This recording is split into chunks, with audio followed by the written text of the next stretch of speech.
क्या आपको पता है टैली प्राइम में एक सिंगल क्लिक से आप ये पता कर सकते हैं कि किस पार्टी से कितना पैसा लेना बाकी है और किसको कितना देना है।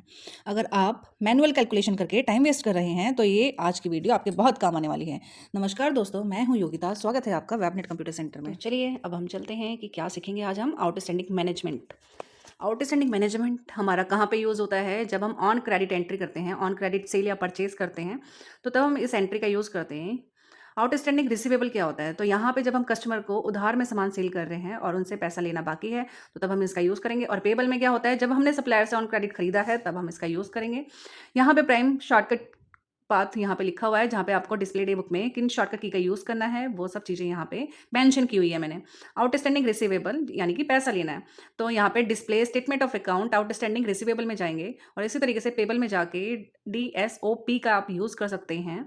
और थर्ड की जो है वो आपकी मोस्ट इंपॉर्टेंट है, जो आपके टाइम को बचाती है। जैसे कि अगर आपको चेक करना है कि एक सप्लायर को आपने सामान खरीदा है एक सप्लायर से और पैसे देने बाकी है और उसका ओवरड्यू कब है, तो तब आप यहाँ पे एंजिंग एनालिसिस फिल्टर का यूज़ कर सकते हैं। ठीक है। और आपको पता है कि F6 की जो होती है वो रिसिप्ट वाउचर की होती है, लेकिन जब हम डिस्प्ले स्टेटमेंट ऑफ अकाउंट में जाते हैं तो F6 जो की है वो एंजिंग एनालिसिस फिल्टर की शॉर्टकट की होती है, उससे हम डिटेल चेक कर सकते हैं। इसी तरीके से प्रो टिप जो है एंजिंग एनालिसिस मेथड F6, वो ये बहुत ज़्यादा जरूरी है आपके लिए। तो यहाँ पे बाय ड्यू डेट आप सिलेक्ट करके 30 डेज, 60 डेज, 90 डेज की ओवरड्यू चेक कर सकते हो और इससे भी ज़्यादा आप डे का बना सकते हो।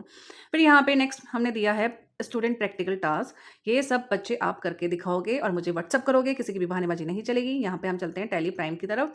हमने यहाँ पे Alt+F3 करके शॉर्टकट की का यूज़ किया और हमने क्रिएट कंपनी बनाई। ठीक है। क्रिएट कंपनी पे जाने के बाद यहाँ पे हमने जो कंपनी क्रिएट की है वो किस नाम से की है? हमने यहाँ पे जो कंपनी क्रिएट की है वो की है आउटस्टैंडिंग मैनेजमेंट। आप यहाँ पे किसी भी नाम से कंपनी क्रिएट कर सकते हो, जो भी आपका मन करे। Ctrl+A करके हमने सेलेक्ट किया। यहाँ पे ऑप्शन आया मेंटेन अकाउंट्स करके। ठीक है, ये आ रहा है प्राइम में, लेकिन आप टैली ERP में अगर कर रहे हैं F11 F1 करके मेंटेन आउटस्टैंडिंग मैनेजमेंट को येस करेंगे। और यहाँ पे इन दोनों ऑप्शन को येस करने के बाद Ctrl+A भी कर सकते हो। ठीक है। Ctrl+A करने के बाद आप यहाँ पे गेटवे ऑफ टैली में आए एस्केप करने के बाद, और यहाँ पे 1 बाय 1 करके आपने लेज़र क्रिएट किए। लेज़र पे जाने के बाद यहाँ पे आपने परचेज का लेज़र क्रिएट किया और परचेज जो है वो किस में आता है? अंडर ग्रुप परचेज अकाउंट में आता है। फिर आपने यहाँ पे Ctrl+A सेलेक्ट कर लिया। ठीक है। आप यहाँ पे ऑल सेलेक्ट कर सकते हैं Ctrl+A की प्रेस करके।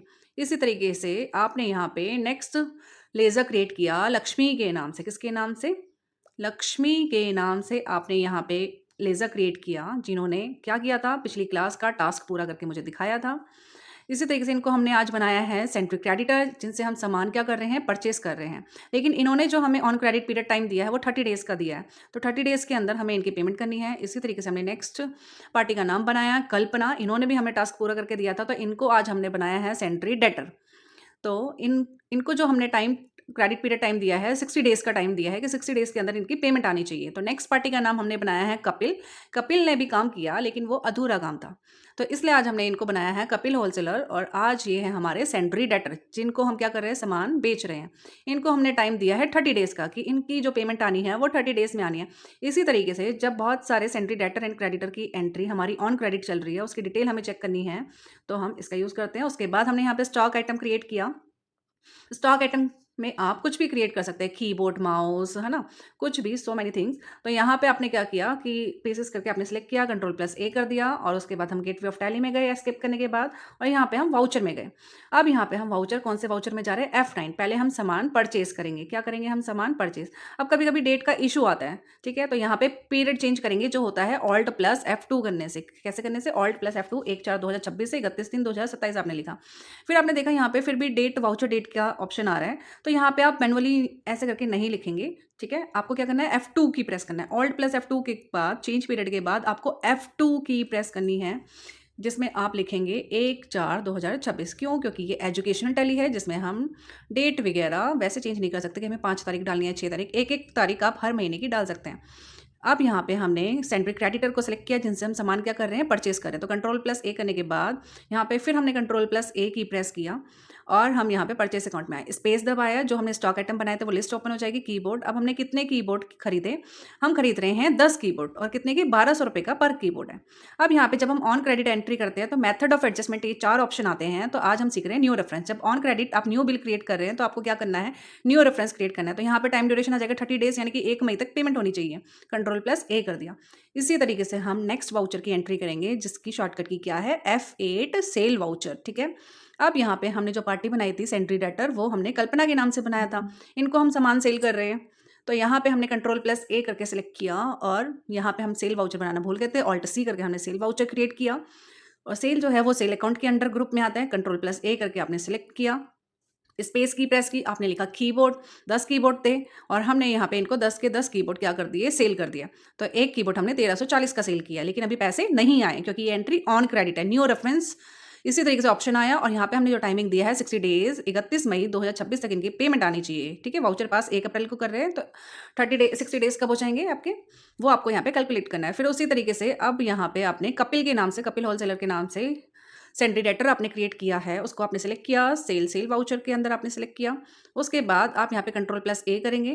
कंट्रोल+A करने के बाद नीचे स्टॉक आइटम पे आए, स्पेस की प्रेस की। अब 10 के 10 कीबोर्ड तो आप सेल कर चुके थे। अब मैं यहाँ पे समझाने के लिए सिर्फ आपको लिखा है कि 1 कीबोर्ड आपने सेल किया, तो वो नेगेटिव में दिखाएगा। क्यों, क्योंकि स्टॉक तो अवेलेबल नहीं है। कंट्रोल+A करके आपने सेलेक्ट कर लिया। अब यहाँ पे आप बाहर गए, डिस्प्ले डे बुक में देखा तो यहाँ पे सारी एंट्री आपको शो कर रहा है, लेकिन अब हमें चेक करना है कि कब किसकी पेमेंट आनी है, सेंट्री डेटर की पेमेंट कब आनी है, सप्लायर की पेमेंट कब देनी है। तो ये सब डिटेल देखने के लिए हम कहाँ पे जाना है, कहाँ पे जाना है हमें, इस तरीके से इन्वेंट्री के अंदर या यहाँ पे इन सारे ऑप्शन को क्लिक नहीं करना। मैं आपको दिखा रही हूँ कि इस तरीके से जैसे हम भूल जाते हैं। मेन हमें पता होना चाहिए कि कौन सी एंट्री कहाँ पर देखनी है, तो तभी आपको मेन यूज़ टैली का करना आएगा।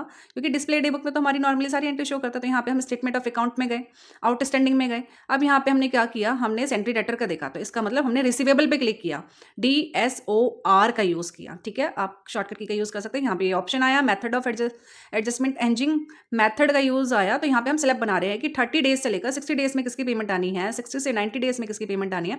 इस तरीके से आप यहाँ पे ये स्लैब बना सकते हैं और यहाँ पे चेक कर सकते हैं कि किसकी पेमेंट कब कब आनी है। जब आपने अलग अलग टाइम में, अलग अलग डेट में वाउचर पास करोगे, 1 अप्रैल, 1 मई, 1 जून, तो इस तरीके से आपको काउंट करके दिखा देगा।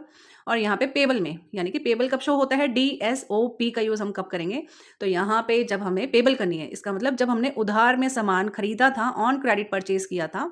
किससे किया था, लक्ष्मी ट्रेडर्स से हमने सामान परचेज किया 1200 रुपये का। तो यहाँ पे हमने ये देखा। फिर यहाँ पे भी हमें F6 करके एंजिंग का यूज़ करना है, तो आप यहाँ पे आप देख सकते हो और डिटेल चेक कर सकते हो कि इनकी पेमेंट कब आनी है। तो इसी तरीके से अलग अलग सेंट्री डेटर और क्रेडिटर की ऑन क्रेडिट डिटेल्स आपको चेक करनी है कि किससे कब पैसा लेना है, कब कितने दिन में पैसा आएगा, तो तब आप आउटस्टैंडिंग मैनेजमेंट का यूज़ कर सकते हैं। फिर हम बैक जाएंगे और इसी तरीके से आप क्या करेंगे, आप यहाँ पे टैली टास्क जो मैंने दिया हुआ है, ये चारों ऑप्शन करके लेकर आएंगे। कोई बहानेबाजी किसी की नहीं चलेगी, सभी मुझे काम करके दिखाएंगे। ठीक है, ये सब जो काम है हमारे वेबनेट कंप्यूटर सेंटर के बच्चों के लिए है और वो मुझे व्हाट्सअप करेंगे। ठीक है, और फिर हम इसी तरीके से अगली वीडियो पे, अगर आप चाहते हैं कि मैं इसी तरीके से कंटिन्यू आपके लिए नई नई वीडियो क्रिएट करती रहूँ, तो आप इस चैनल को लाइक, शेयर एंड सब्सक्राइब जरूर करें। मिलते हैं अगली वीडियो में, बाय।